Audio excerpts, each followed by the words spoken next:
بھی اس قوم کے سامنے کیا میں فرمان رسول پیش کروں کہ جو تھوڑی سی حرکت پر بھی ادھر ادھر دیکھنے لگتے ہیں. مجھے کوئی غصہ ناراضگی نہیں ہے. امام مالک کو 70 مرتبہ بچھو نے ڈنک مارا، آپ نے حرکت نہ کی، چہرہ سرخ ہو گیا، پسینے پسینے ہو گئے. بعد میں لوگوں نے کہا کیا ہوا؟ جب درس سے حدیث ختم ہوا تو کپڑے جھٹکے تو بچھو نکلا. تو کہا 70 بار اس نے ڈنک مارا. کہا پہلی مرتبہ میں آپ نکال کے پھینکتے؟ کہا کیسے پھینک دیتا، میں حدیث رسول کا درس دے رہا تھا. کیا بات ہے، سبحان اللہ سبحان اللہ، زندہ باد زندہ. میرے بھائی اس قوم کو ان جلسوں سے کیا برکت ملنی ہے جو شربت والے کو دیکھ کر بھی منہ پھیر لیتے ہیں، چائے دیکھنے والے پر بھی حدیث سے توجہ ہٹا لیتے ہیں. کچھ سیکھیے میرے بھائی. مراد آباد ضلع میں ہر روز درجنوں جلسے ہوتے ہیں، آپ سیکھتے کیوں نہیں؟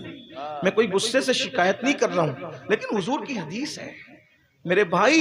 کتنا بھی بڑا عالم آ جائے، مفتی آ جائے اور کتنا ہی بڑا محدث آ جائے، اگر ذکر رسول ہو رہا ہو تو حضور مفتی اعظم فرماتے تھے کہ اس کے لیے تو نعرہ بھی نہیں لگنا چاہیے، کیونکہ محبوب کا ذکر ہو رہا ہے، ذکر حبیب.